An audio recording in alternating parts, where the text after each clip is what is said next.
Қызанақтың қауіпті тұстары да бар. Дүниежүзілік тағамтанушылар қауымдастығының өкілдері денсаулыққа пайдалы көкөністер мен жемістердің рейтингін жариялады. Сонда құрамындағы ликопендердің көп болуына байланысты пайдалы көкөністер арасында қызанақ тізімнің жоғары жағынан орын алыпты. Ал ликопен дегеніміз не? Ликопен ол табиғи күшті антиоксидант. Ағзаға табиғи қалпында тотығусыз түсетін, ол ДНК мутациясы қаупін төмендете отырып, қатерлі ісік торшаларының бөлінуі мен онкологиялық ауруларға төтеп береді деп жазады. Өйткені адам ағзасы ликопенді майдың көмегімен жақсы қабылдайды.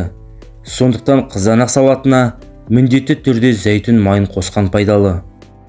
Қызанақта көптеген витаминдер және микроэлементтер бар. Мысалы, құрамындағы жоғары мөлшердегі серотинге байланысты ол көңіл-күйді жақсартады. Ал фитонцидтерге қабынуға және бактерияларға қарсы әсер етеді. Сонымен бірге хром тәбетті тежеп, асқа қанағаттану сезімін туғызады. Яғни артық салмақпен күресуде қызанақты молынан пайдалану жақсы нәтиже береді. Өйткені оның құнары төмен. Сондай-ақ қызанақ ас қорытуды жақсартып, жүрек қан тамырлары ауруының алдын алады. Астенияда, атеросклерозға, азотемияға қарсы өте пайдалы. Дегенмен қызанақты кез келген адамға жеуге болмайды екен. Себебі ол сүйек әлсіздігі мен буын ауруларынан зардап шегетін адамдар үшін зиян көрінеді.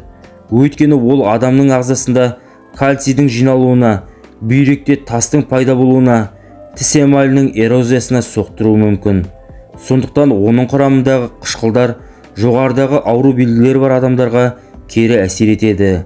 Ал өтінде тасы бар адамдарда қызанақ қышқылы өт қапшығының жиырылуына соқтырады да ауру асқынып кетуі қаупі туындайды. Қысқасы, қызанақтың осындай құпиясы бар.